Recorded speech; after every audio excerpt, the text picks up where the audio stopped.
Folks, last time we talked about creator burnout.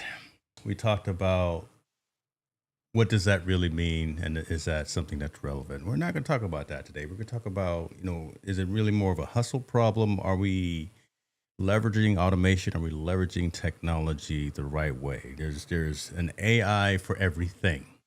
There's an AI for everyone, regardless of what industry that you're in, regardless of what it is that you want to do. And we want to talk about that. Conversations by creators for creators, the business of technology, whatever adverb, adjective we want to use, that's what the technologist forum is. Greg and Matt said they wanted to have a conversation about automation. I got my pencil out, got my piece of paper out.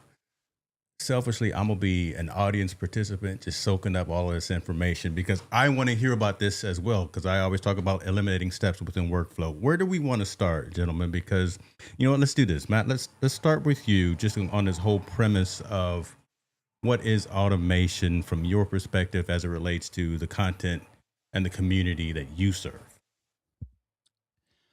Automation is a way for me to do repetitive, boring tasks. Make Um, it plain, I'm Pastor. running Make it plain. It's kind of true. I'm running a business over here, and the business has a lot of repeating actions. As a Mm, matter of fact, it gets kind of boring, which is good. Boring equals money. I make videos. I make quick 1-minute videos on products mhm. over and over and over again. So I have to catalog information about the products. I got to grab information about who gave it to me, timestamp things. So I got to keep track of what's coming in and what's going out. And I've been doing a lot of things, copy, paste, Mm. and I got tired of it. So I have been dabbling in automation for the last couple months. And I'm happy to say, after quite an aggressive learning curve, I have some things that are actually working for me and I'm saving time. Now, I do about 800 videos a year, maybe 1,000. So That is true, ladies and gentlemen. That is true. if I save 8 minutes per operation times 1,000, that's 8,000 minutes. So, like, it all adds up. So I am shaving down everything as tight as possible. So I use a couple different Well, okay, hold on. Don't tools. go there. Let's not go Okay. into the tools yet. I want to talk about the theory and the practice first. We don't want to put the cart before the horse. What's up to Yeah. everyone in the comments? Appreciate you guys joining. Tell folks to come join this conversation because this is going to be really good. Before I go to Greg, I'm going to make sure I'm clear on what you were saying, Matt. So, eliminating steps within workflow, finding ways of taking over those boring administrative tasks that you do on a daily, regular, recurring basis. And yes, folks, Matt does produce a show, two shows every day, seems like for the last few years that I've known him. The man is out here doing the work. So he is a definitely subject matter expert on this topic. That's the premise, though, right? Again, all of that content, that big catalog that you've got, how to one push that out to your main audience, your main community when it's live, and then subsequently an hour or 2 hours later in shorts or reels or whatever the case may be. That's what you're looking to solve.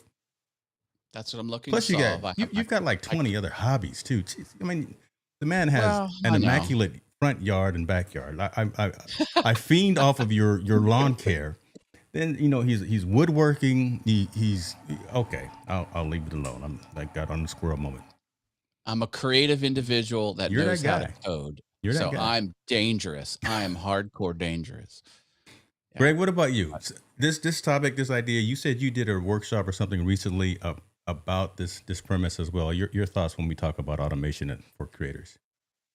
Man, I think Matt is right on point because it's all about having things that you do repetitively to be able to automate. The challenge is most people want to automate things. I shouldn't say most people, some people. Some people want to automate things, a part of their business that doesn't have a repetitive current task yet, right? So it's like if it's happening over and over, then you can find ways to use AI to help you automate those things. But if it's just something that you want to have done and you want to have it done on a consistent basis, but you're not doing it yet yourself, and you're trying to automate that, that's when you run into challenges because a lot of times if you're doing a task yourself over and over and over, you know how it's done, you know how long it'll take, you know what to expect, and then you can automate it because you know the exact flow of what Mm. things should happen in which order. When you don't know that and you want to automate something because you want it done consistently but you don't know how to do it and you try to automate it first, then you run into challenges because you don't actually know how to do the steps in the right order, and what happens is you may run into challenges because it's not something you do yourself on a regular basis. So automation comes when you are doing the same things over and over and over. And as long as we're doing the right things over and over, because I start thinking about, again, there's so many tools out there, there's so many platforms, there's so many services out there, and we're eventually going to get to a couple because I'm intrigued as all out and got where's my credit card? Because I may mess around and buy one of these. I'm not going to do it online, but I may mess around and buy one. I want to make sure that we're doing the right things when we have those 3 hours of time per week to set aside and say this is what we're going to use for our content distribution, not the content creation piece, but the content distribution piece, right? Making it the reels, making the shorts, sharing with community, sharing with newsletters and things like that. At a minimum, what should we be doing? Matt, what are you doing at a the things that are non-negotiable? What are you doing after you get done with your live to make sure that your content goes out? What All right. is I am automated in that workflow? well, I for the Amazon stuff, I get it on my Amazon storefront and I get it on YouTube, Yeah. and then I put it on my storefront on my Mm. Whatnot store. So all of those need metadata. A lot of them need the same metadata in different places, and that's how I'm using some of my automation is to gather up all of the metadata and get it in my database so it can push out to those different different places. I'm even considering a tool that I just learned about today. I don't know if I'm going What? to adopt it, Okay. but it takes, I know we're going to talk about tools in a second, but it takes all of your stuff on your Amazon storefront and uploads it to YouTube auto magically. You don't have to hit start, it just does it. So I'm like, All that right. could save me about 2 minutes. So 2 Everyone that minutes wants to times hear about this 1,000. tool, hit a like right now because Matt's just not. We're not going to just give away all the tools in the toolkit without some action from folks. Like, share, do all of the creator things. Um, all right, that's dope. That's dope. When you say collecting all of this, all of the metadata, Okay. you're putting it into a Yeah. tool. Is I that, I don't want to assume, but is that Notion? I mean, let's dive yeah, down that just a little bit more. I use Notion as my CRM, Yeah. and, for me, it's less about pushing things out to other platforms, and it's more about collecting the data that I need upfront that can push out through the entire lifespan of the product, ending at the sales channel. It starts when I say yes to a product, and then I get the product. I make the video for the product. I upload it to the platform for it to be approved. It gets approved. I alert the client, put it up on the sales site, Mm-hmm. and then sell it. And if I so I the process is upfront, I collect everything about that product. And I also use automation in my Good Morning Haas show because a website has a image that I want, but it's all buried in it's all in an iframe. I can't get to it, but I wrote a web scraper and I yank that image off the That's web page and I put it on my nothing wrong with that. internal hard drive and then resize it smaller. So Ecamm doesn't have to remember a full size image. It just gets the little Cracker Jack size of what I want. So I'm scraping a web Well, page. that could be repurposable. So, I mean, is that something that you got like Oh, I keyed do. into like a I Stream do Deck it or something? once. Sorry, I didn't hear you, but I do it once a show, and I do Yeah. 5 shows a week. Yeah, but I'm saying when So I say repurposable, is that something that I'm trying to make you some cash here, but that you could sell and yeah, bundle and you can. package and maybe have it as a Stream Deck operation? Yeah, you would just have to put in the web URL in that you want to feed it. Like I can give you the script, and you would, instead of it pointing to my Notion to grab the URL, Okay. you would have to change it to either go to your Notion where you have the URL, or you would have to somehow input your URL to it, and then change the the how it interrogates the HTML, because I found the unique ID that it's wrapped in, Mm-hmm. and I'm targeting that unique because that's where the JPEG is, and so I hit that. Each property on a web page has its own tag name. So those are the 2 things you would have to tweak if you had my script, which I can give you because Well, I see, use I put make.com. you on the spot there and had you thinking on your heels. We trying That's to how to do it. we trying to make some deposits go into the Wizard of Oz uh, Venmo account. Well, I got to be careful because I don't want to be in the software selling business, even though Okay. it's a script. Okay. I'll take it. I got You, it. you know what I'm saying? Hey, Greg, I'm trying to set him up. He's got a It's platform. He got a yeah. tool that could He's be. fumbling the ball over here, man. It's like, yo, toss it I'm to throwing me. I'll take it. softballs. I'm throwing. Okay, you know what, Matt? Go ahead and breathe, brother. I apologize. Again, I hit you out of right field with that. Mr. Russell, talk to us a little bit. What are you doing? Because you do a Tech Tuesday. You do a show every week as well. I know you do multiple other things with automation and with AI with the clients that you service. But what do you do after the thing to distribute the thing? So I do a lot with the transcript, right? So if we Okay. do a show, we get the transcript. From there, we can put it in certain of our AI tools, and we can have it create marketing stuff for us. Like a lot of times, the best title and description, it can pull and improve the title and description we give it when we first create uh, the the show before we do it. But then once we do the show, it can drastically improve that title and description based on the content of the actual show. And like most, we cut it up and have clips to distribute. And then there's certain tools that we can use to then um, post that content on several platforms by just uploading the clips. So we use certain tools to automate the process of creating better descriptions, better titles, and we also use other tools to distribute that content for us, so it can happen faster and in a better, more places than we could by doing it manually.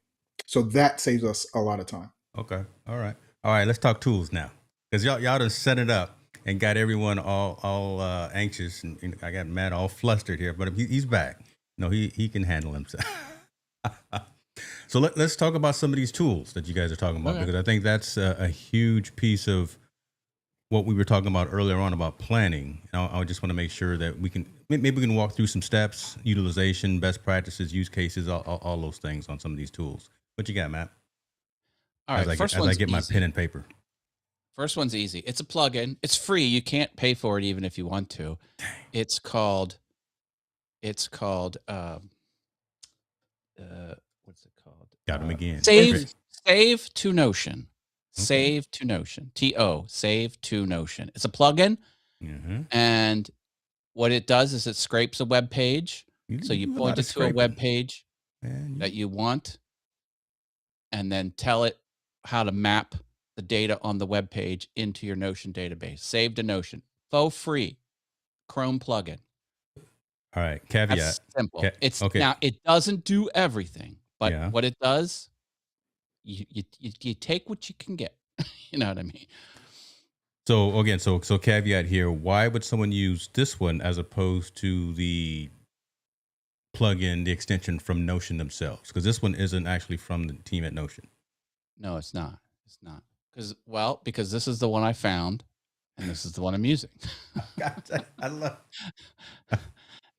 And it God worked. bless you. I love you for that. Hey, Well, I said I'm just a few months into this, so I need direction here. But the point I'm trying to make is my stuff, I call it in production. It's actually making me money, and I'm using it daily. So there we this is go. See, no, there's credibility right there, man. Don't take everything that I'm saying, as again one of those softballs, because I don't really like the default Notion extension, because you okay. can't really, after you put something into your Notion database, it's a couple of extra steps to move it around the table and things like that. So if this will allow me to, as it says, save web articles, emails, tweets. I love how they call it still tweets, YouTube videos, LinkedIn posts, etc., things of that nature.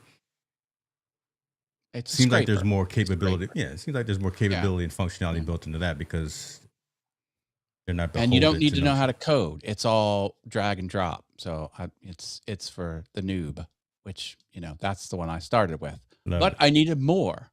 So then I moved on to something else. Well, it's stays updated, which is a good thing. So we like that. That Yeah. it's not been just put out there and left to sour outside. So that's a good. Okay, so save the Notion, Saved in Chrome plugin. Everyone Oh, that's on a free. Chromium browser can use that. So your Braves, your Chromes, your Comet that's coming out, should have been out Yeah. yesterday, but I'm waiting on it until next week. What else you got? Because that's Make.com, pretty cool. baby. Because that's pretty dope. That's pretty cool. Yep. Make.com. Make.com is awesome.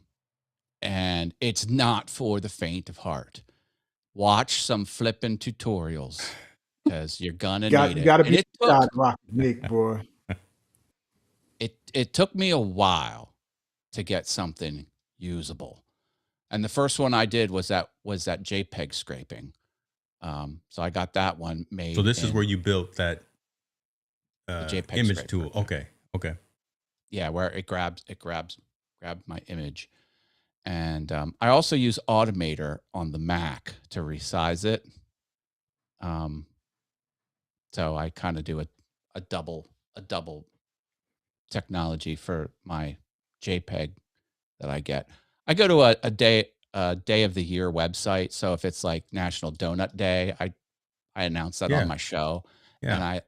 I like their full size image. And I couldn't get to it because some web pages you just click and drag to your desktop and the image comes off. This website you can't do that because it's buried in an iframe and it won't drag and drop. So I need to get in there and dig through the HTML and pull it out with make.com. Damn web I'm using coders, make.com for that. making it But harder to scrape.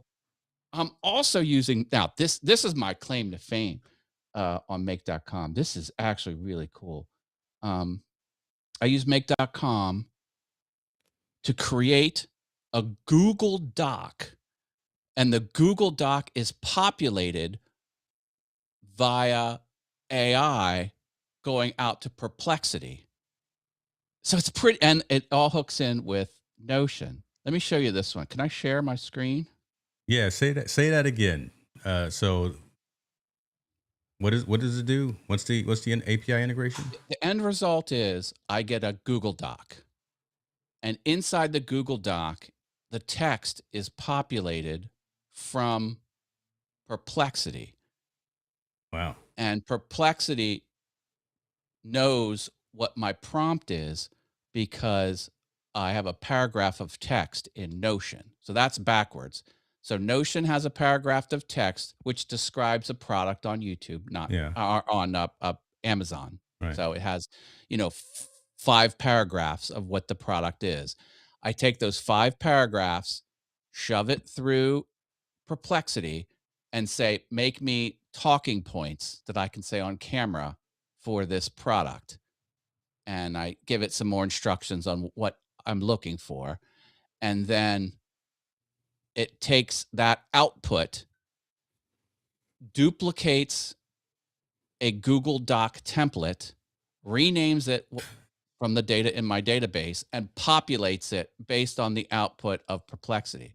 So I have a talking script that I can put in front of my camera when I go to record a video about a particular product. Like, say this is my product. Yeah. This is a universal remote control. It's got 12 buttons on it, blah, blah, blah, blah, blah. It'll have all the specs there, you know. And so this is what it looks like. Let me share my screen and you can kind of see it in. So this is just going to look like a bunch of circles, but it'll. Oh, I see what you're doing. I was sharing through the Ecamm app. I'll share through this way. Sorry. Either way. Okay, there we go. You guys see some of my branding there. Sorry. So it starts in Notion, and what it does is it gets the paragraph of text that is the description of the product. Then it reaches out to Perplexity and it runs that text through my prompt.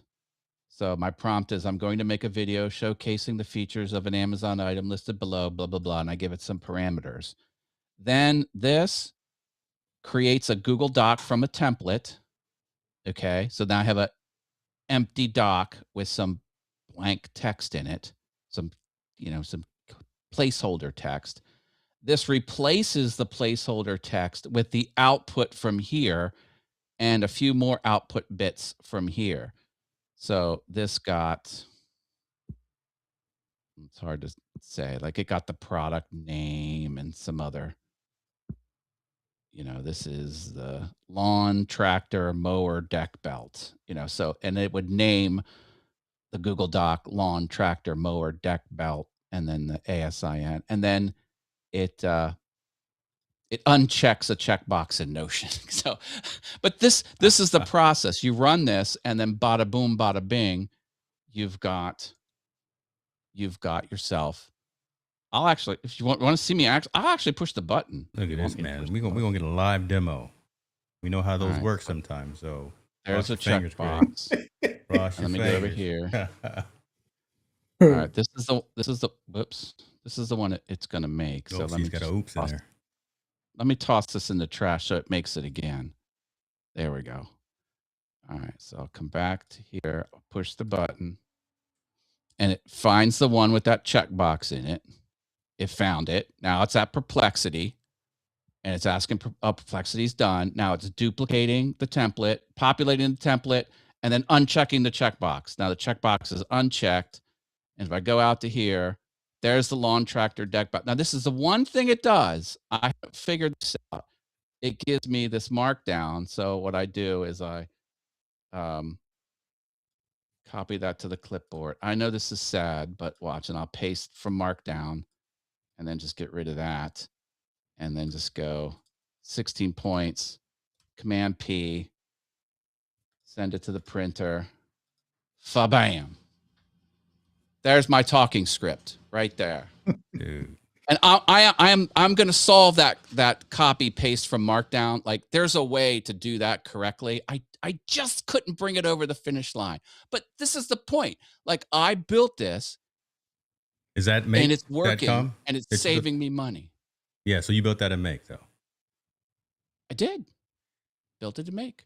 Okay. And do you know how I knew how to configure it in Make? The $50,000 question. Do tell. I asked AI how to make it. You asked Perplexity. You asked. I do. Yeah. So all right. So let's look at that. You're doing all of this magic. You're integrating multiple platforms, documents, Markdown, AI, and it was free. I wasn't paying anything for it for the longest time. Okay. But then James, I had to. You had to step up. I wanted to put some skin in the game. I wanted to process 700 rows worth of stuff, and it was eating up too many credits. So I paid for it 1 month. So I paid the $9.99 a month or whatever, and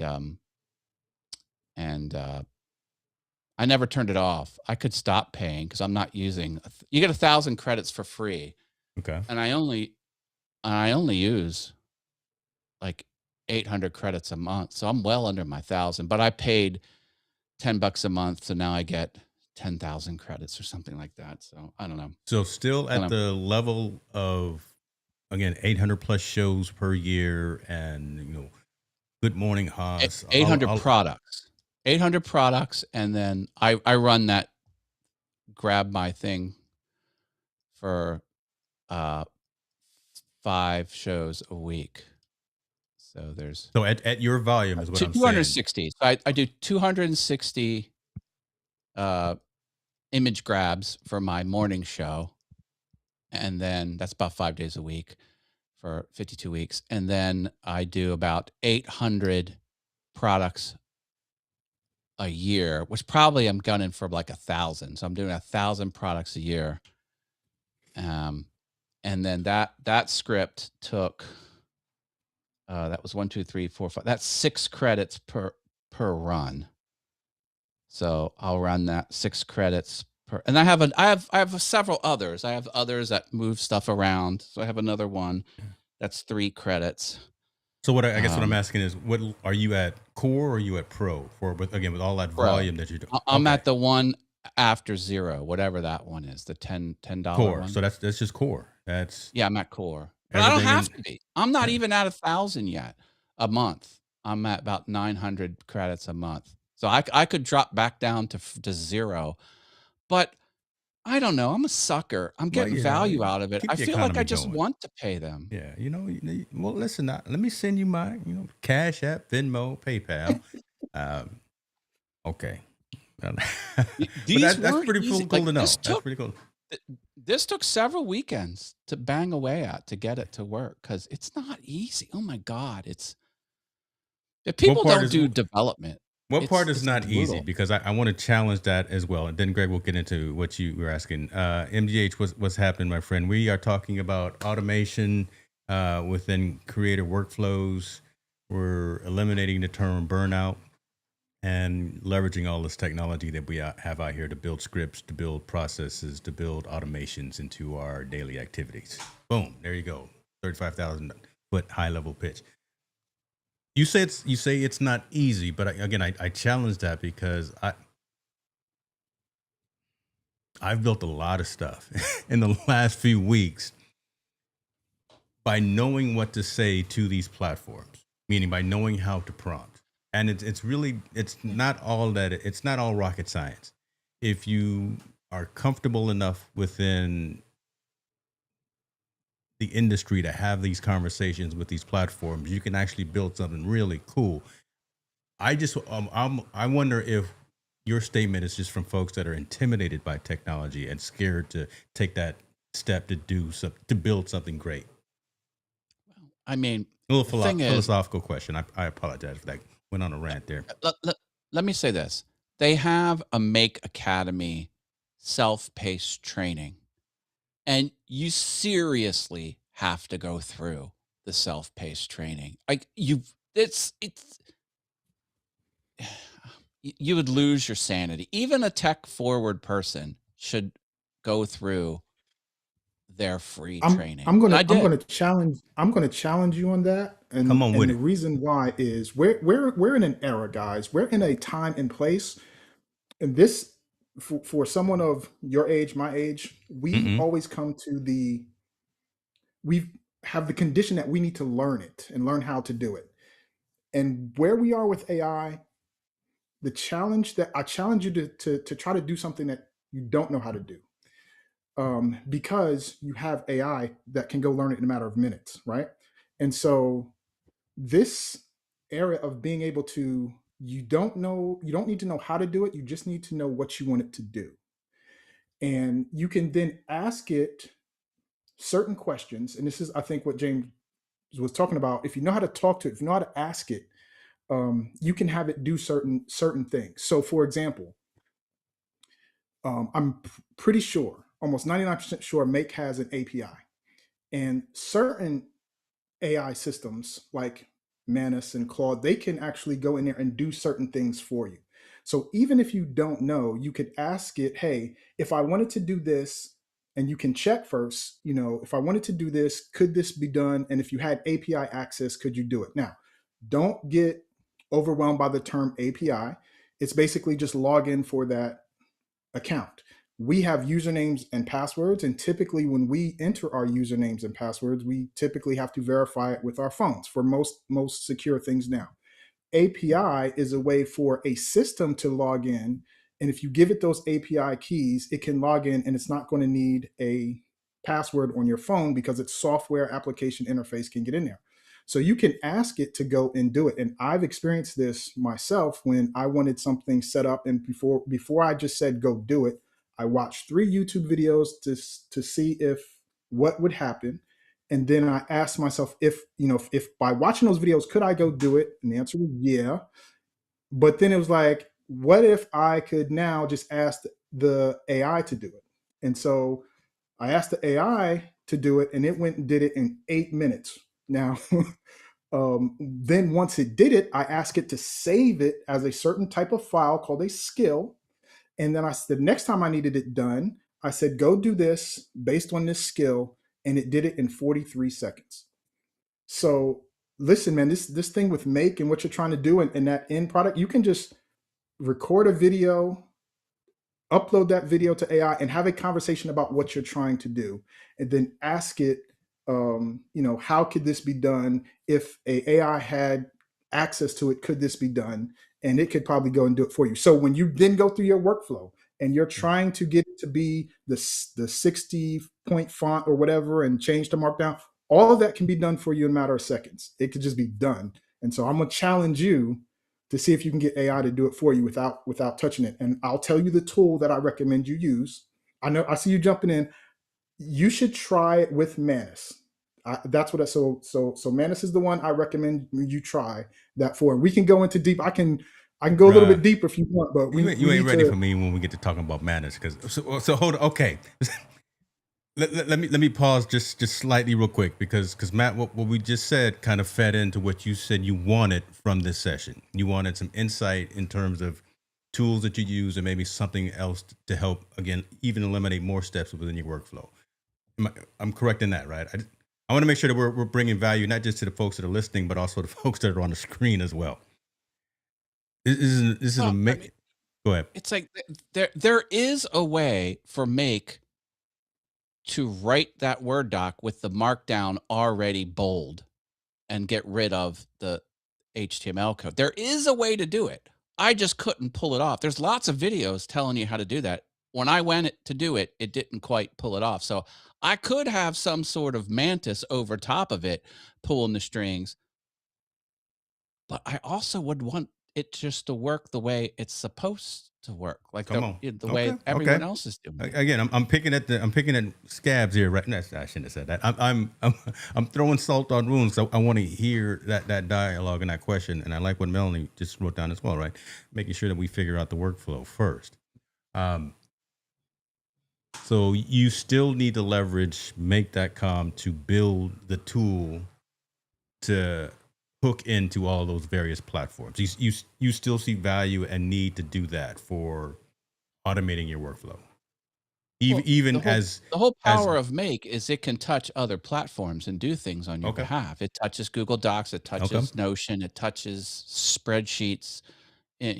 That's why you use a tool like. Yeah, that's the point. Make connects everything. Yeah. Okay. I haven't used it before. So again, I'm like I said at the beginning, selfishly, I'm here to learn as well. I got my pen and my paper out because I want to hear all this as well. So don't be mad at me, y'all. If I ask hard questions and act like I don't know, it's honestly because I want to learn and hopefully we raise the level of the conversation. I would love for that Markdown to come in. I'll take either way. I'll do the Mantis way, or I'll do it the way everyone else on YouTube is doing it. I don't care. But you saw it was just one copy paste and then jacking up the point size. No, that was so nice. It took what, a second and a half? But still, if I can save a second and a half 1,000 times a year, well, why not? Gives you more time to work out in the yard. Okay, so Greg, that was a funny dig there, trying to raise the humor there. So I'm talk proud about of my absolute immaculate grass in my you got urban neighborhood. If I showed you my front yard right now, you'd be disappointed.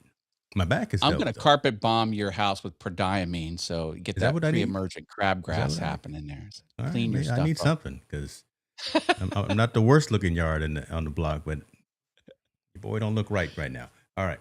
So Greg, you were going down the path of leveraging something like a make to build the thing, to build the tool, to build like a multimodal type of activity. But then you were saying, okay, now find all of these AI tools that are out there. And you mentioned one specifically that I happen to have an affinity to as well. Talk a little bit about where kind of you were going about leveraging AI tools to do similar to what Matt is doing, but also what you do to eliminate steps within your workflow. Okay, let's break this down into three simple levels, right? Level one, most of us have experienced level one. This is where you ask AI a question and you get a response. You ask it to write an email, it writes an email, right? You at level one, you ask, you get, you ask, you get. Hmm. Level two is more like what Matt is doing, where you are not asking it to just get from feedback, you're asking it to do something, right? You're saying, hey, go look at this document, pull this code out of it, check and uncheck this box. And he's out a sequence of things that he wants to have happen, right? So level two is you're not asking a question, you want certain things done, right? That's level two. I'm all in on In level level 2. in level two, you are always the trigger. Nothing happens until you go tell it to start, right? Go, you are always the trigger. Level three is where we where most entrepreneurs and creators want to get to, is where certain things happen automatically even without us. So for Mm. example, you create a YouTube video, that YouTube video gets posted on YouTube, your AI can determine that a video was posted, it goes, pulls the transcript, and then a whole series of events happen. That's level three. And so certain tools that we talked about, that I mentioned, Manus, that is a tool that allows you to have certain things done. You just say, hey, I want to do this. And what Manus does is it tries to figure out how to get it done with as little input from you as possible. It's designed from the ground up to figure out how to accomplish the task. It's not designed to just give you answers. So you can ask it to do certain things. It's one of the first ones that was built to just complete task. And so if you want some safe ways to experiment with it, then you can go try out Manus. There's a free trial. You can have it, hey, send an email to your other email address that says whatever, just to get an idea, and just watch it work. Watch it go. Log in, you'll connect your email account, but it'll go log in and send an email to that. And when it's done, it'll tell you it's completed. So there's three levels to this. And knowing those three levels and knowing which one you'll be most comfortable in allows you to then say, okay, this is where I am and how much can I do within this level that I'm comfortable with. Everything you said right there begs a question. I agree with it, and it sounds like Matt was going to chime in as well. But Florence is asking a really good question. Are we actually eliminating steps in our workflow, or are we just automating the same number of steps within that workflow? Automating the same number of steps. That's what I'm doing. So The it's steps still have to get done. same Steps number, gotta get same done. amount of level of effort. But Only a robot's doing it.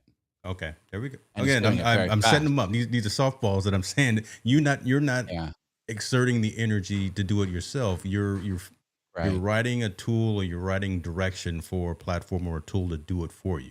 It's And everything since still I'm has to new at get this, done. I have check boxes in my system, and then I go to Make and I hit the run button. But Make has I'll just watch your database and do it when I detect the checkbox check. I purposely didn't go down that route yet because I don't want it to run amok. I'm a Yeah. kind of a He, control freak, but I could he easily I could turn that on. I could have it he's just look for comfortable. the What he just said to me was, I'm comfortable at level two. I'm Yeah. comfortable at being the trigger right now. At some point in the Yeah. future, when I trust it more, I may have it automatically, when I add something to the database, it take it and do what it needs to do from there. That's what I just heard. Matt, I thought you were well. I say okay. This, and I say this in all due respect. I thought you were an early adopter Listen, because I you're already technically astute. Damn, I'm using big words. I don't normally use these fancy words. let me say this about myself Come on, brother. that's not obvious. Little intervention. I I just had the conversation at the post office today because I've been dabbling. What I do is I stick my toe in Yeah, and I move slow and I ridiculously catalog everything and refine the process. And I take way too long to do it. Take, for example, selling. I took the first year of my Amazon business just making videos and putting stuff on the shelf. Year two, I'm starting to sell it. Did I go gangbusters selling 50 items at a time on Whatnot? No. I put it on Buy It Now and they trickle out one or two a day. And I've just been refining the process of packaging and printing the labels and just getting everything dialed in. And now I'm going to start going live and I'm going to be doing 40 items a day. You know, 'cause I'm ready to I want to ratchet. When I ratchet something up, I want it to be humming. I want to have no surprise. I want to be able to do it 100 times in the past so I know what to expect. I was at the post office today and they were like, this is going to make sense. This ties into what I'm saying. They're like, we really like how you properly fill out the labels. We don't have oh, to do any work when you give us stuff. I was like, oh, thanks. I was like, by the way, you haven't seen anything yet. This is going to go gangbusters. Instead of one or two a day, you're going to get 40 or 50 from me a day. And they're like, oh, and and the whole point is I'm about to open the floodgates. So yeah, I'm an early adopter. I am a coding nerd. I have design skills, which those two things don't exist in someone usually, those yeah. two things. And I just I want to make it I want to understand all the nuance before I go gangbusters. So now That's a I'm going to and turn appreciate on for that the selling. transparency on that. I just wonder sometimes, and we don't have to go down the rabbit hole. I just that could be a blessing and a curse, especially in this stage in time where things are moving so fast. I applaud you though for wanting to make sure that when you put something out with your name on it or your brand on it, that it works and you know it works.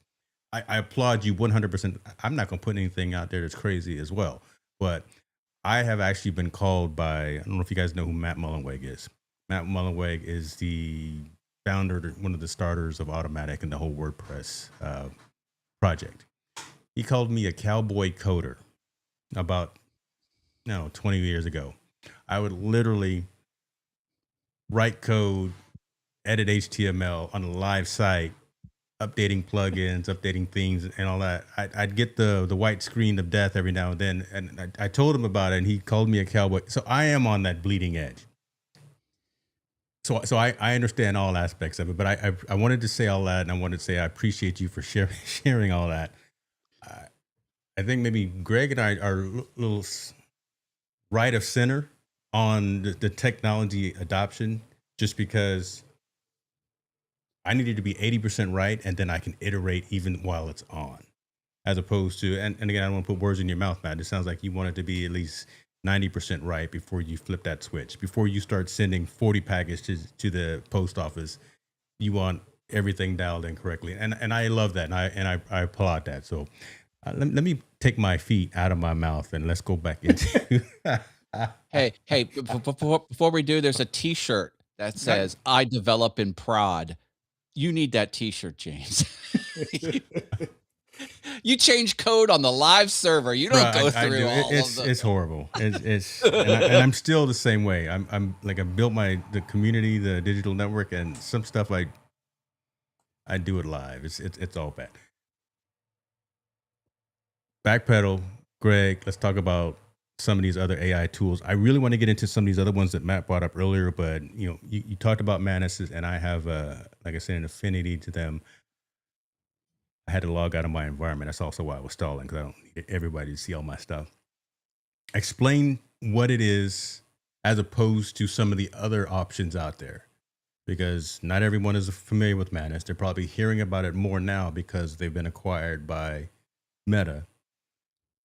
It even hurts my heart to say that out loud, but talk about it from your Yeah. perspective, where it stands between the Claudes, the Perplexities, the OpenAIs, the Okay. Magi's, all of those tools, and where are they different? Where are they similar? So And why? Why Manus, why would yeah, someone use it? Why again did you bring this one up as opposed to all of the other ones that are out there? I I know brought I this ask you one a up whole lot. because this one was, again, it's one of the first ones that is designed from the bottom up to do a task, not just give you information. So if you ask, ChatGPT how to update your WordPress website, right? It'll tell you, all right, go log in. It'll tell you, go do this. Whereas Manus, it would try to go update it for you. It is let me go get and do the thing for you on your behalf and finish the task, not give you information on how to finish the task. It takes the information on how to do it and then it tries to go do it. So Manus is one of the first ones that completes tasks for you. And so recently, in the last, month, 2 months, a lot of people have been excited about this software called OpenClaw, because OpenClaw is a platform that basically controls your computer and does things on your behalf. OpenClaw has a whole lot of security risk. So a lot of us who understand that have been trying to be like, hey, OpenClaw is good, but you need, unless you are familiar with how to close those security holes, you may want to stay away from it for now. Mm-hmm. And then other companies have been dropping tools that do OpenClaw like functions that to be able to control your computer. Manus is from the start been able to control certain aspects of your computer so that it can complete tasks, and it's safe because it works within Manus, not your entire computer. Manus also has a Chrome extension that you can install that will allow it to open a browser and do things on your behalf. So if you want a safe option that you can experiment with and not have to try to prompt it by asking it to do something, it will pretty much go and do it. And if it needs something from you, it will ask. It's agentless, right? It's well, no, the term I'm looking for is agentic, right? As Yeah. opposed to a chat bot, as opposed to just a conversation. How ChatGPT started with asking questions instead of it being a glorified search engine. It will actually go out there and build properties for you. It'll actually calculate. It'll actually do deep thinking and deep learning and deep research for you. I still have, man, again, I'll You never need get a an dedicated endorsement from. device. Melanie said you should have a dedicated device for OpenClaw because it can I presumably do think people more. listen, man. You guys understand. If you want it to do something for you, it's going to need certain access, right? Otherwise, what's the point? So even if you put it on a dedicated machine, depending on what you want it to do, you're going to have to give it access to that thing. Mm-hmm. So if you're going to be on the cutting, bleeding edge of this technology, certain people are going to make mistakes and learn the hard way. And if you're comfortable with certain risk, then by all means. Um, but if you're not, if you don't know, then just use some tools that are already set up that can do similar tasks that give you that protection versus guns blazing. I'm going to rock OpenClaw and put it on its own machine and hope and think that it's not going to get into your other stuff. Like, yeah, is it smart enough to get into your network? I mean, we're talking about AI. You know what I'm saying? Like, I'm just saying, you got to be careful. I'm deep into it. I understand also what Mel is saying about needing a dedicated computer because that's also what Perplexity is doing with their computer that they announced earlier this week. Right, it's actually going to be running dedicated on a Mac Mini. Full disclosure, I'm on the wait list to get one of those dedicated machines so I can actually be doing that as well because I will use Perplexity as my day to day inference and information gathering and use Manus as my deep learning, deep thinking, deep building. Those are the platforms that I've consciously chosen to standardize on for all of the builds that I do. I I've opened the kimono and become comfortable with allowing these tools to do certain things. I still monitor it, right? So I'm not sitting here letting Manus build something in the middle of the night while I'm asleep, but I put in the prompt, I let it iterate, and then I validate through each step, and you can actually put in those triggers, and you can put in those stop gaps to make sure it doesn't go awry and send the robots after everyone on the planet. Those kind of things. So automation could be a good thing. Automation could be a bad thing. It could be scary. It could be tricky. It could be useful. The conversation that we're having is a very good conversation, because I didn't actually think that Matt was going to be from that perspective. And I loving the fact that we're having that conversation, loving the fact that Mel is coming here and saying, pay attention. You're probably going to need a dedicated device as well to do some of these more advanced things until we get more comfortable as a society, as an industry with some of this stuff. Just be aware. How about that? Just be aware. Yeah, just be aware. Let's get back into some more of So, these tools, man. But keep going. I'm over here on the soapbox. I'm drinking my mushroom coffee, so I'm on one. I'm sorry. I apologize up front. I got my mushroom coffee going, brother. So let's listen. OpenClaw is the name that it most likely has now, but it started off as Clawbot, then went to MoteBot, and now it is OpenClaw. And the key term of it is claw, right? And the underlining factor of where OpenClaw came from was Claude code, right? mhm. And so they took Claude code and they completely opened it up, and that's where OpenClaw is, is functioning, is running. So the core behind it is Claude, and Claude has dropped a desktop app where you have three services in one. You have Claude, you have something called Cowork, and you have something called Claude Code. And they used Claude Code to create Cowork to be an interface where everybody can be more familiar with running a chat that has access to your computer, or certain folders in your computer that you give it access to. So this automation tool, Claude, allows you to be able to control your computer and do certain things. So if you give it the permission, the prompts, and the training, you can have it do certain things. And unlike Manus, where you just ask it to do the thing, Claude will allow you to put the certain guardrails in so that you can have it stay within the folders you want it to stay within, and also stay within the task that you want it to do on your computer. Appreciate that, because I was just tapped on the side of my shoulder saying, make sure we explain some of these concepts and these terms that we're talking about, because again, not everyone is either at the same level or same usage. So the fact that you broke down exactly what OpenClaw is, what Claude Code versus some of the other aspects were, and as I said with Agentic, the tools that actually go out and run as agents that actually go out and do actions and processes on your behalf. So appreciate you for. I got some moderators over here that are making sure I'm on the right path. So appreciate that. Matt, what you got? I see you want to chime in, brother. I mean, I got a lot to learn. Like I said, I'm kind of new at this. I've built some things that are making me money, and I'm ready to take it to the next level. Okay. And I'm using that plugin. I'm using make.com. I'm hooking into Perplexity. Got my year of pro Perplexity down. Oh, you paid for a whole year. Wow. See, Well, it was a Black Friday special. What in But they did ask for $3.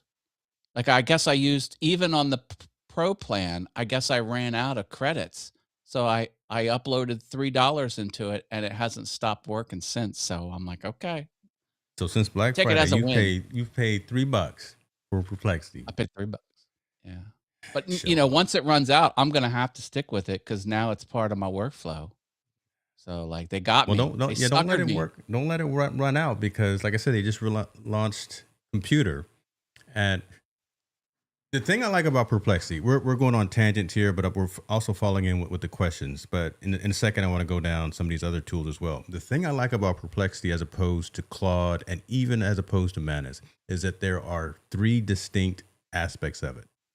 Perplexity has the desktop installable tool, Perplexity.ai. You can download it and have it on your desktop.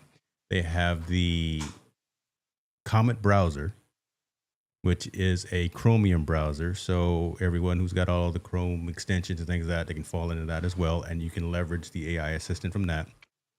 And coming on the 18th will be the iOS app. So you can have your whole workflow, Looks again, use that whole word, within the same ecosystem. You don't have to bounce out of Perplexity and go to Claude and OpenAI and Manus and all these other places. You can have all of your projects within under one umbrella and kind of work seamlessly from there. So I like that. it looks like I'm well positioned then. You $3, brother. You there's that early adopter that see. Yes, you are. You Yeah. Let You me know why I plant this picked seed. Perplexity? Oh, okay.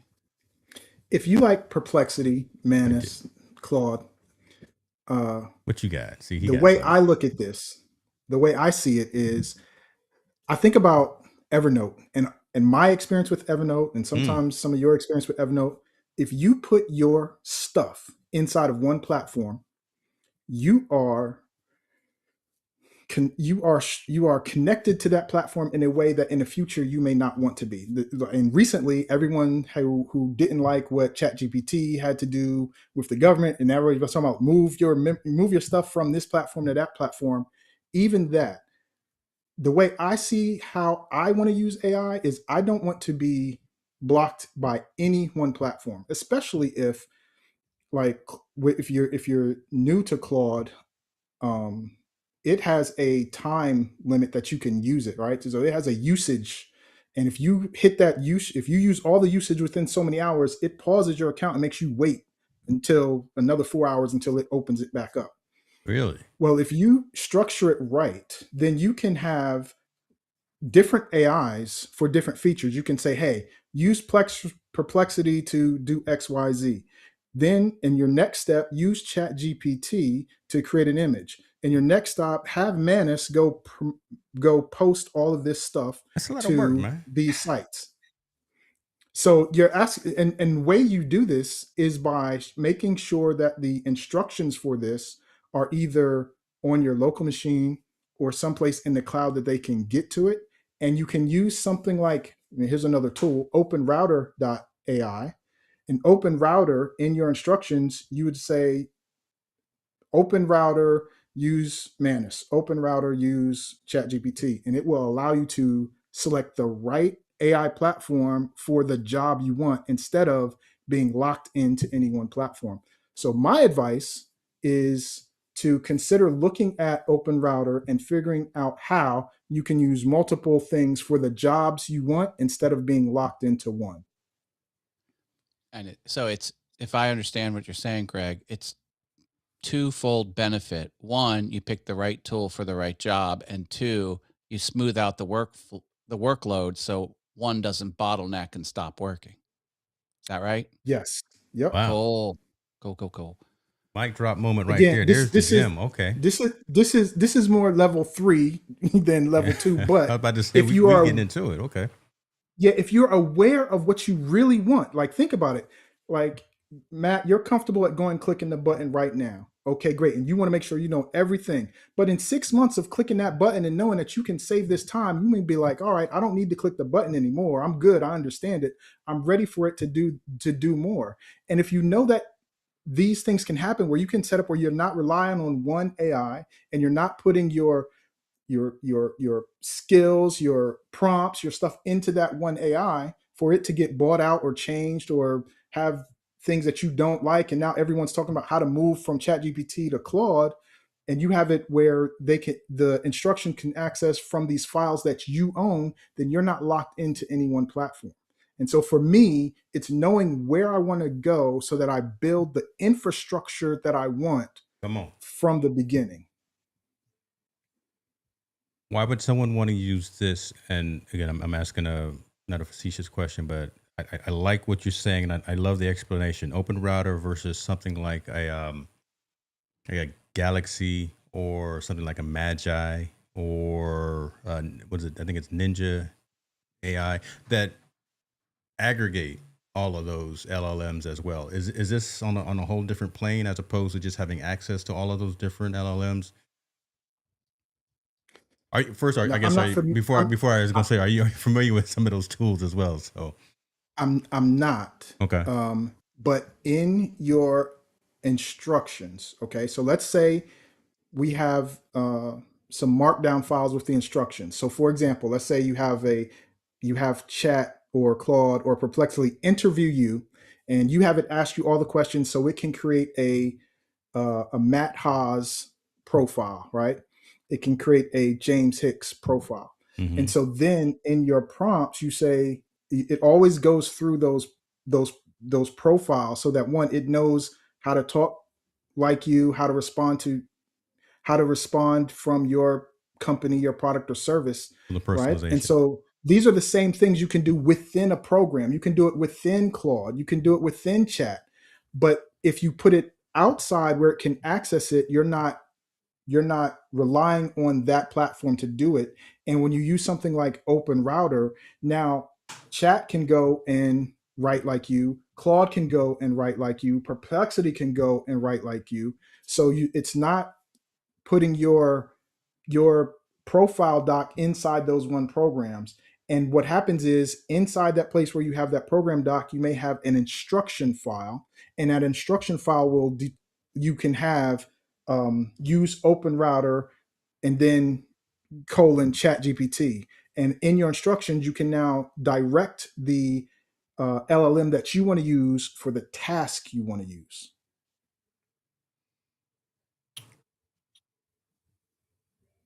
Are we putting too much effort into some of these things right now into this conversation? Reason I ask, next month all this stuff may be old news. That's You gotta strap why. yourself in and roll with the punches, baby. Let's go. Yeah, that's why I'm like, hey, don't get locked into one AI. I'm just thinking back to Evernote. It was a problem. We put all our stuff in there, and for years it was great, and then it wasn't. Ooh, And Florence gonna now, get how you if she's fast still in the technology comments. changes, She gonna get you. how fast technology changes, right? Think about it.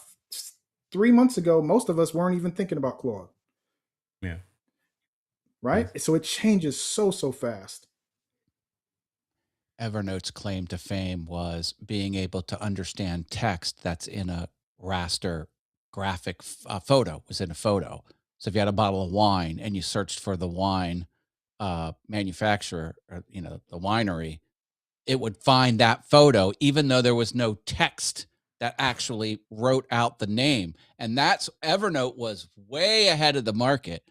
And then the company had some bad management and Exactly. Yeah. Then And went over me, I to. got thousands of notes in there, and now I'm annoyed, right? So it's like, if that can happen to Evernote, like, again, if we're putting our stuff Evernote. into these things, build out a system that the files where the AI goes to get the information is on your folders in your computer Go or there. Keep going. on the cloud in something you own. That's so. There we go. There's the moral of the story. There is the next step to answer what Mel is saying. Right? Are we talking about something that's only very tactical from a strategic perspective? Yeah, I may love Manus and what it's done for me, and I may love what's coming with Perplexity Computer, but code it away, write it away, such that it's portable. There you go. Yes, sir. Okay. So Okay. I don't See, know how I'm deep learning. y'all I'm want to over here. go. Oh, listen. We got unlimited tape, brother, and I Okay. got a lot of ink in this So if pen, if so we can go. if you look at Claude, right, and you Yeah. get the desktop app, there's a place where you can say where do you want to put certain markdown files or certain skills, and skills is just a instructions, right? Mm-hmm. And you can determine that folder, and typically it will create a folder on your computer called Claude. You can change that to whatever folder you want. And this folder that you're going to change it to is going to be the folder that has your information on you, your company, your all your stuff. And this folder will be the folder you change all your AIs to go look at. And this folder will contain that instructions that tells OpenRouter which AI platform you want to use for what task. So now you're more in control and you don't have to rely on their memory, Mm-hmm. because every time an AI goes in to do something for you, it has access to those files so it can see who you are, what you're about, what you sell, and it can write from you based on you'll have a voice profile file, about you file, about your company file. And then now you are not reliant on one particular AI or its memory for it to create and do what it needs to do.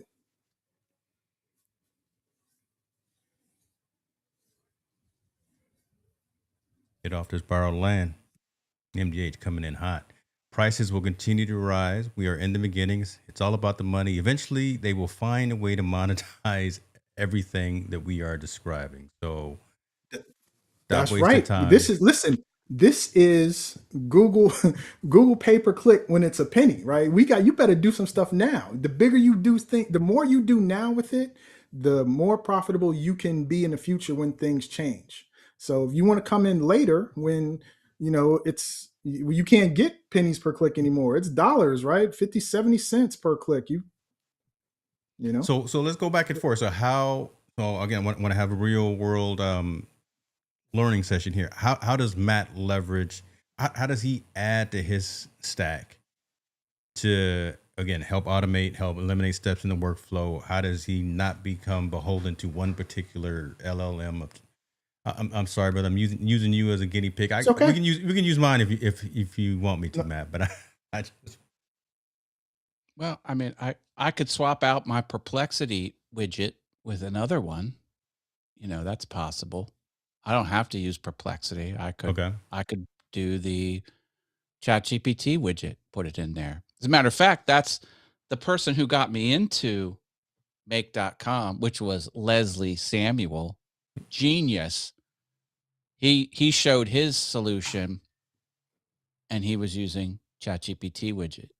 But I had the Perplexity for free for a year, so I'm like, okay, well, I'm gonna do my own thing. Put Perplexity in there. So I guess that could be one partial answer to your question, James. How I can future proof myself. I think Greg's got more of that answer than me. and folks in the comments, I mean, ask away as well. This is definitely learning. We're all trying to learn.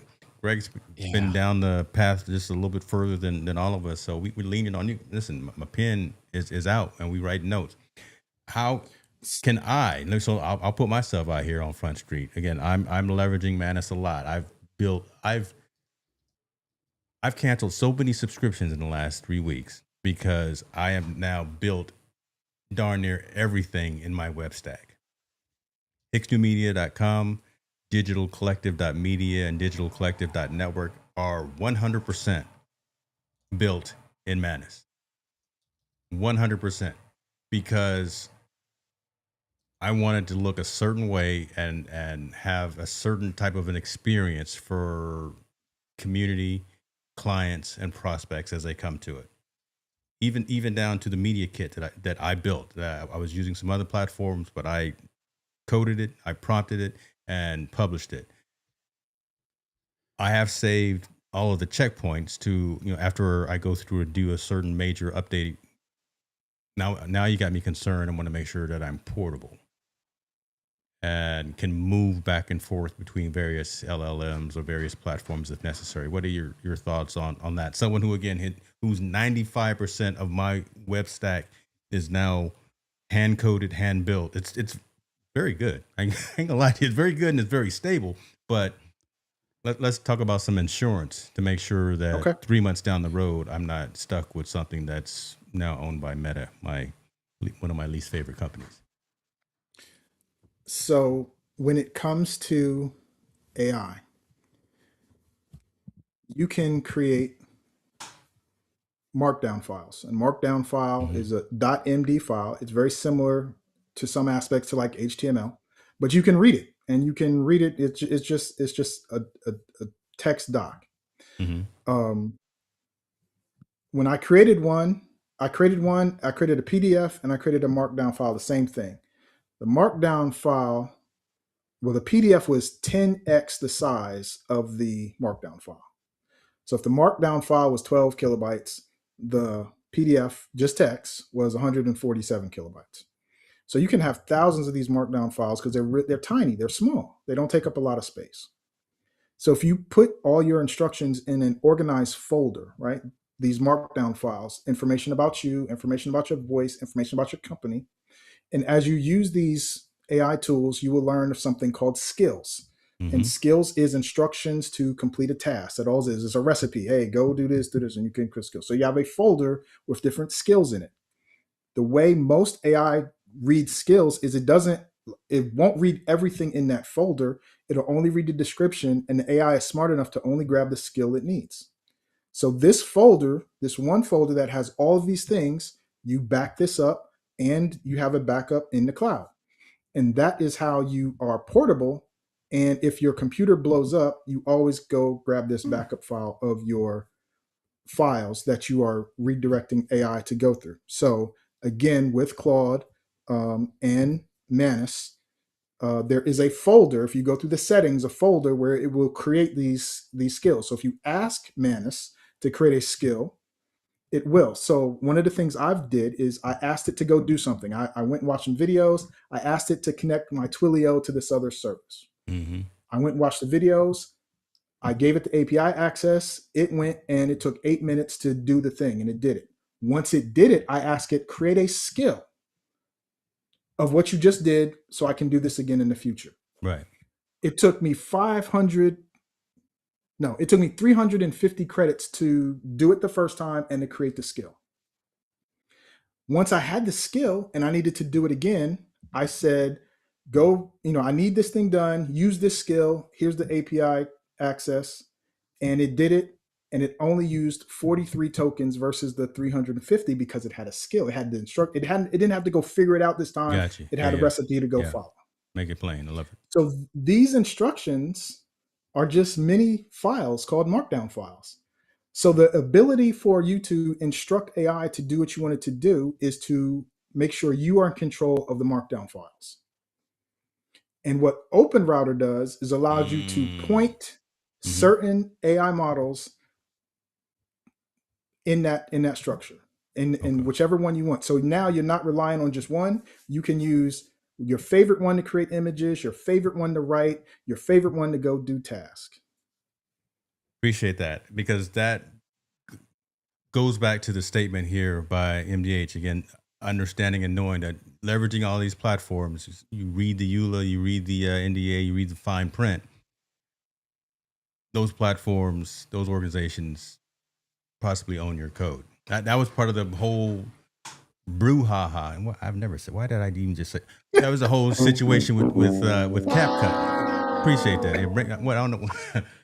That was the whole thing with CapCut back in the day. I stopped using CapCut long ago too, but I remember there was a whole statement about, again, they own any content that you created out of that platform. So I have skills created. I will make sure that I'm portable. Again, I've leveraged a lot of stuff using those particular platforms. I want to get to some of these comments that are coming in. Appreciate you on that. Florence says, Markdown is a simple text files with a few codes that formats the text. Anyone can learn it, and she gave the explicit, specific number of minutes, 1,015 minutes. God, no, I'm pretty sure she meant 10. I would assume she meant 10 to 15 No, because minutes. she's always talking about how many minutes are in a day. So I know that's what she meant. Okay. But there's 1,440 minutes in a day. So I'm giving her a hard time. She's going to call me after the show and yell at me to do what are the basics that they want done. So yeah, appreciate that. Man, Florence going to kill me for that statement right there. Man. And Chris, yes, we all now work for Meta, all except for me. I'm a disgruntled employee. So watch out for me. I'm going to steal stuff from the break room. Meta sends me $4 a month because I'm on their stars program or whatever. So I'm just like, come on, Mark, open up the wallet a little more. Yeah, I give more stars than I receive. So, I mean, I'm glad Chris is here because I broke down with him and I told him, so a lot of the elements, even that you're seeing right now on the show now, are built in Manus. I got tired of paying for another subscription. So all these news tickers, all of these call to action flyouts, all of our lower thirds that are on this stream and all the other ones on my channel, they're all, I hand coded them, hand built them in Manus. Why? Because again, I didn't want to pay for the subscription to all those other platforms. And I wanted this stuff to all pop and fly and do specifically what I wanted it to do. I know I don't 100% own the code, but again, that is a concern to me. That is challenging to me. I gotta meditate on that. If yeah, I if gotta you meditate ask on that. Manus to do something, you need to ask it for the skill, and you can keep that. And then I do have the skill. Yeah. yeah. Now, Okay. just now, FYI, Manus, at least recently, when it created a skill, it created it as a .manus file, and it put it in the Manus folder. And I was like, no, no, no, no, no. I appreciate that. Then I had to ask it. I had to ask it to give it to me in a Markdown file. And so it gave me a downloadable. And when I clicked the downloadable, I could download it as Markdown. I can download it as PDF or something else. And that's how I could tell you the Markdown file was 14 kilobytes or 12 kilobytes, Oh, yeah, and the yeah. PDF was 47 Manus was kilobytes. trying to be slick and lock you in. Yeah. See See, how they That's do. right. So See how them they're all trying Zuckerbergs to do you. lock you in, but you got to know what you want. I knew I wanted the Markdown. I was able to take the Markdown and put it in my own folder because everybody's trying to create their own file now because they are going to try to lock you in. see, I am And open. I have open source in my blood. I used to work for the W3C. Not used to work for. I used to contribute to the W3C, and W3C is all about open. Yeah, yeah. They don't hoard anything. It's open standards, baby. Open standards makes the world go round. You know, I do want to like I share said, this. I'm a darn cowboy coder here. So okay, I'm I do want to share this because Melanie said something about, if you can get it to work. And a lot of the videos that I saw, and this is dealing with co-work, they were talking about how you can do all these things and save all this time. And so I decided when I first started, Matt, you may like this. There's something I do every day. I log into this account, and I click this button. And what this button does, it updates all the WordPress sites in my server. And so I was like, okay, this is something, a repeated skill that I do every day that should be super easy for AI to do, right? And so this is something I know how to do. Let me see if I can make AI do this before I get into things that I don't know how to do. And so this button to go click it usually takes me less than 45 seconds. I log in, I hit the button. So I'm attempting to try to get AI to do this. This thing took me approximately 5 hours to, because when you're talking about if you can figure it out, there is some learning curve to it. It was 5 hours into this. I had to, I used up all the credits in Claude. It told me I had to wait, and so I waited some, and at the end of it, because it was trying to do it via API, it was different for the AI to do it rather than me click the button, because clicking the button, it only would process so many at a time and run through the list. Whereas API, I tried to do them all at the same time, and it basically timed out. And so this learning curve of learning how to do this simple click, at the end of it, the AI said it's probably faster for you to just go click the button. Mm. And so there is some, in my experience talking with other people who've jumped into this, what you see on YouTube about Claude Cowork and Claude Code, using it to be able to do all these things, and they usually only show you a very little bit of it working. They don't show you how to make it all work. And I've had both experience where it took me a long time to figure out how to make it do what I wanted to do. I watched the YouTube videos, I asked it certain questions, and then I asked it to go do the task. It was able to do it in Manus. So I just want to share that there is some learning curve to this, but it's really worth it to be able to figure out what's possible with this AI. And I can see in the very, very short future, in a matter of weeks, things are just going so fast where we can have the AI do more and more of right. what we're doing on our computers. Let me ask this, and then Matt, I'll let you chime in. Greg, do you have production tools and sites running from what is this, not OpenShift? It's a whole nother enterprise technology. OpenClaw? The one we talked about, Open API, or OpenRouter. OpenRouter and Manus. Do you have production assets that you've built running from those platforms, or am I the only one? I'm being vulnerable here. So I can show you what I have. You don't have to show. I'm wondering, because again, folks in the community know, and they've already been chiming in here saying, "Yeah, I'm gonna sit tonight with a piece of cake and a couple of drinks, and make sure that I got all the markdowns, I got all of those files saved, so I can be portable." And I'm just wondering if you had something that you built again specifically in either Manus or Perplexity or even Claude that you've turned on in a production mode that is publicly facing. That's not just something that you use as a productivity tool, but something that eventually you charge for, or something like that. Not publicly facing, Okay. no, not yet. All right. Is there a reason why? The things that I'm building that are going to be publicly facing aren't ready yet. Okay. That's fair enough. Appreciate you on that. Matt, what's going on? You over there thinking hard. I'm over here. I told you I'm gonna be selfish today because I need to learn all this. Now I'm being open and vulnerable to making sure that, and hopefully the community is getting value from this conversation as well, because we're again peeling layers back here.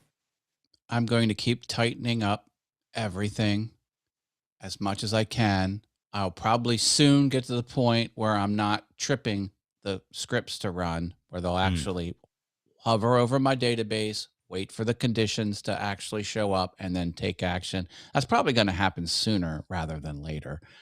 And as good as it is, and as much money as it's earning me now, it can be better. And with as busy as I am, it is hard to find time to devote to this. I've been thinking about hiring someone to do like a super Amazon web scraper that can go on a product page and just get me everything that I want in one shot. And I tried to do it myself and I got close, but I'm like, I'm a businessman. I got business to take care of. And I try. So I just need to keep improving. Yeah. That's my plan.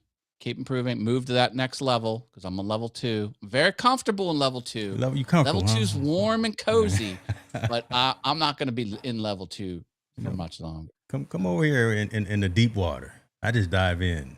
No swim trunks or nothing. Just dive in, brother. Mouth open, not even holding my breath. Okay. Crazy. That's a visual. I know. If anyone knows, make.com expert for hire. Give him my contact info. Well, Mac got all kind of money. He pays, for the yearly subscription to some of these tools. So he got money like that. Amazon's been paying, baby. Daily oh my basis. God. It is. Questions in the comments. Since you're dabbling with Make, you should check out Boost.space. Oh, all right. I will bookmark that now, good sir. Where are you getting all these? Whose lists are you on? Give AI automations. Well, maybe I don't want to know that, right? Again, I don't want to be. I don't want to know. Boost.space. I am the Jedi. I find the stuff. That is Tech Jedi. That is y'all do your research. That is what Greg is. It's trusted by 140 countries, 15,000 teams. Give AI let me tell you about the Boost. context it needs. Man, we let me tell you about Boost. Yeah. It takes tall boys in the audience, all your databases and brings them into Boost. No matter what products and softwares you're using, and it has Make on the back end for you to then automate that stuff. So it already has Make on the background. Yeah, he can use his own. The interface looks like Make. Yeah, that's what okay, dude. They have a relationship with I'm getting Make. excited. I haven't locked my scenes. I'm over here doing things. This is dangerous. Yeah, I know, right? They have a relationship with Make. So they're not, they're partners. Okay. I love it. I mean, hey, brass tacks here. I was going to hire a virtual assistant and I'm like, okay, what can Make do for me? And I have not hired a virtual assistant because I've been partially successful with Make. If I am fully successful with Make, oh my God. Now you go to your favorite now. Go to your favorite AI and have a deep conversation about Make. Hey, I have Make. What can I do? This is my business. This is what I'm trying to do. Give me some Yeah. suggestions to improve this, and let it tell you. And FYI, if you ever ask about an AI platform, Yeah. never ask about itself. So, don't ask ChatGPT what it can do in ChatGPT, because it won't be good. You always use another one, right? So use Perplexity to ask about ChatGPT and Claude.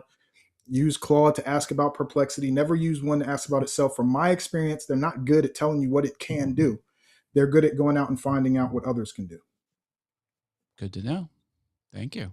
Tall boy, no, I did not know about Boost.space. I've been locked in on my 3 platforms of choice and trying to keep my mind straight. This is all I'm gonna say. Not trying to do everything all at the same time and just be good at what I am good at. But I explain the difference between this again and Make, though, because again, it looks very similar. I'm seeing aspects of even something like a notebook LM here. So I don't know So why be- when I database. look at this, I That's see what I that. got out of it. Before you get to Make and automating things, Yeah. any type of contact you bring in from anywhere goes into one big Boost database, and then you can put that contact information anywhere. So one contact comes in, let's just say a Jot form or a Google form, right? You get name, email. Now you can update any service you have that's connected to Boost. So your Okay. CRM, your Okay. database, your Google account, like whatever you want that database to be. So it's one database, no matter what platforms you're using. And then now you have that inside of Boost. Then you can then automate based on whatever you want. So for example, let's say I had a Jot form and I wanted to then add them to an automation inside of Go High Level. Well, unless they go through a Go High Level form, they're not in Go High Level. However, if I connect Go High Level to Boost, when they come through that Jot form, we can add them as a contact in Go High Level. So now you can automate based on the contact, not necessarily the platform where you're bringing it. Again, it's about being portable, being able to move things around the way you want. Okay. I got a question for you then. See, because when you're in the Amazon influencer business, you're dealing with people across many different platforms. I deal some with what's it called? WhatsApp, Facebook Messenger, email. Like they're hitting me from all different directions. Can this suck it all in and then just Yes, sir. oh Yes, this sir. has direct benefit to me. I love it. There's some value right Greg, you're there. killing it. You're killing it tonight, sir. Keeping the economy Appreciate going. that. That's pretty. I love it. That's pretty good. So, usage for people who not just are doing e-commerce, but kind of like what Matt's doing, but building tools, building processes, and building workflows. But the Well, average everyday content creator shooting videos, talking to a community may not need this. We're talking about and help me correct me if I'm wrong, right? But we're talking about this because we are at that level, right? We're just on a different journey, a little bit further down a particular road where we are building production ready assets. We are offering tools to sell people something, product, service, whatever the case may be. But for someone just wanting to tell a story to an audience and wants to eliminate the steps that it takes to build out that run of show, eliminate the steps to build out custom overlays and custom scenes, things right to do something around a production, because that's kind of where the conversation is always starts with Technologist Forum, right? Conversations for creators by creators. This may be overkill. This may not be something that is necessary. This is again more for we've always talked about from a business minded perspective, folk LLC type folks. And I say that facetiously, but I don't say that in non-disrespect. But I say again, just folks that are on a different path, as opposed to just it's phenomenal to be telling the story. But again, if you want to sell a product and a service and have something that you offer from a revenue perspective, this is something to take a look at to put into your toolkit. Does that make sense? Yes, Okay. that is correct. Yep. had to clean that This, up a this, little bit because I didn't want nobody to think I was talking about him, because my community definitely make sure to call me out, and I already see I got a couple of folks that gonna say they're gonna call me after this to make sure that I'm gonna get I'm gonna get chastised. So Good luck with your conversation with Florence. she waiting. I know her finger is on the send button right now. Ooh. If you don't stream tomorrow, I'll put out an APB. Listen, y'all, if I'm missing tomorrow,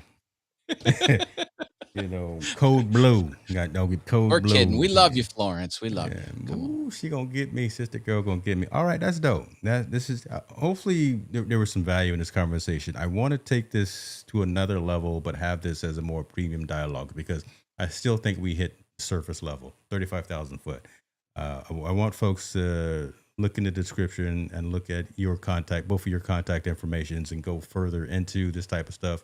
Matt, what you're doing on the sales side, on the e-commerce side, I think that matters and that resonates. I didn't even bring up Get Made. I'm gonna hold that one to myself. Only because It's so new. It's so new, and the Cowboy Coder is going to jump in and check it out. And I don't want to throw a curveball, throw a squirrel moment when we're having a really good discussion about tools and ownership and portability and stuff like that. Building simple, predictable stuff that scales. That's what Boost.space says. I want to stay along that path. Go with Make if you just need to automate simple tasks. When I get an email, save the attachments to Drive. You don't need a central place. Okay. Love it. That's what we're gonna do.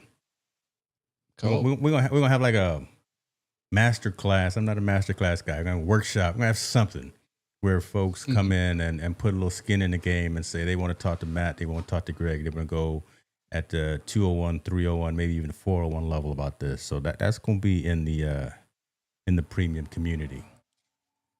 Y'all didn't know that, but I've just recruited y'all to actually be instructors in the digital collective, ladies and gentlemen. So, love it. If you get a higher tier on Boost, you basically get Make included. Yep. Okay. Tallboy, which do you have? Do you have Pro or Business? Because I'm looking at Pro and Business, and I see the amount of credits that you get. Business is for SMB teams, automating across multiple workflows. Then Pro is for automation and AI freelancers and agencies, growing businesses and tech teams. You asked me which version I have? Well, you, and I was also asking Tallboy because he was providing some pretty good insight as well. So I just want to know where you guys are as it relates here. Because I never agree with the companies when they say, "Oh, this is the most popular one." So like Boost.space says, it says Pro is the most popular. No, maybe it's not. And then hold on, I'm a monthly guy. Okay, $49 a month. Some marketing executive made the webpage say that. Whatever. Especially 20,000. Oh, you can go in different tiers. Okay. Oh, good God. Skin in the game, folks. Skin in the game. Add to cart. So I got the level with 200,000 operations per month and 20,000 records. You get it on an LTD or something? Yes, sir. I'm done with you. You know what? Show's over. Listen, man. Listen, I've been doing this Technology Tuesday for 6 years. I'll be dropping the secrets.